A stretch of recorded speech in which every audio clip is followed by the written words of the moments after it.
The government has been urged to do more to ensure social media giants harness technology to enforce a new law banning sexual predators from contacting children online.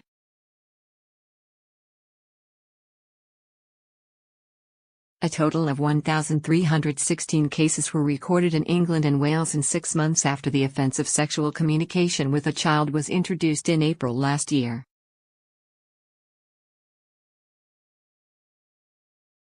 Facebook, Snapchat and Instagram were the most common sites used by offenders to target youngsters, accounting for 63% of all cases where the communication method was recorded.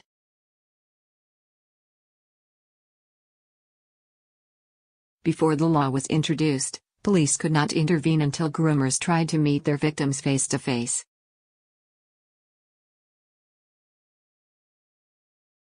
Now, the NSPCC is calling upon ministers to force social media companies to build upon existing technology to flag up potential abuse.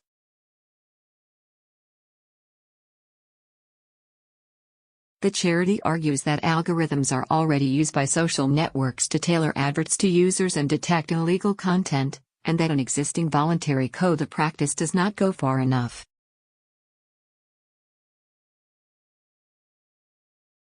The NSPCC said in a statement, "Where children are speaking to adults online, it's possible for grooming language to be automatically picked up using algorithms in order to send an alert to children."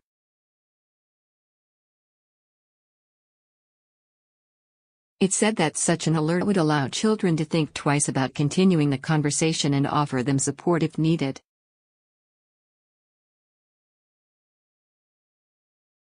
Algorithms are currently used to flag up images of child abuse, hate speech and extremist material.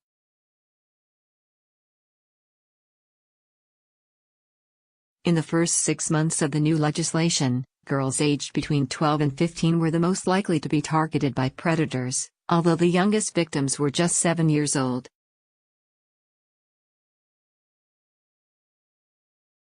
An NSPCC Freedom of Information request revealed that 22% of victims were 11 years old or younger.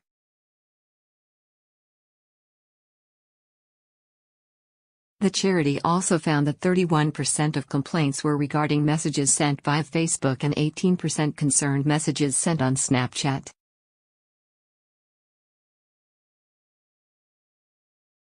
Other social media platforms accounted for 17% and 4% concerned messages sent through online gaming platforms such as Xbox Live. The remainder of complaints were connected to text, WhatsApp or voice communications.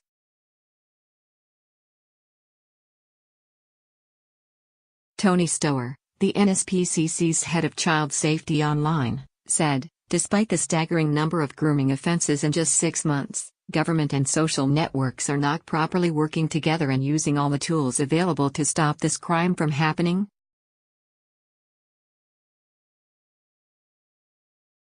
Government's internet safety strategy must require social networks to build in technology to keep their young users safe, rather than relying on police to step in once harm has already been done.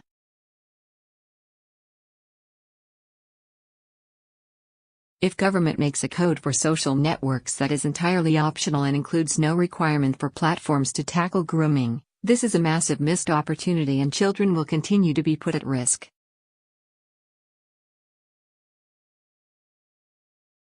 Following the introduction of the law, then Justice Secretary Liz Truss said, "In a world of mobile phones and social media, our children are ever more vulnerable to those who prey on their innocence and exploit their trust."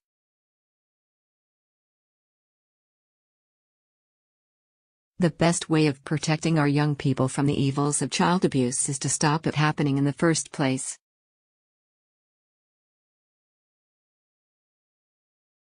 The NSPCC now wants to see a mandatory code put in place across social networks to tackle grooming overseen by an independent regulator.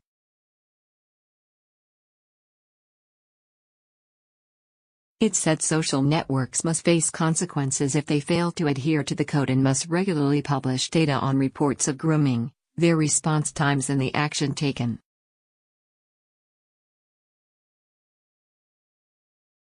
The highest proportion of online grooming cases were recorded in the north of England, where 444, or 33.7% of cases were logged.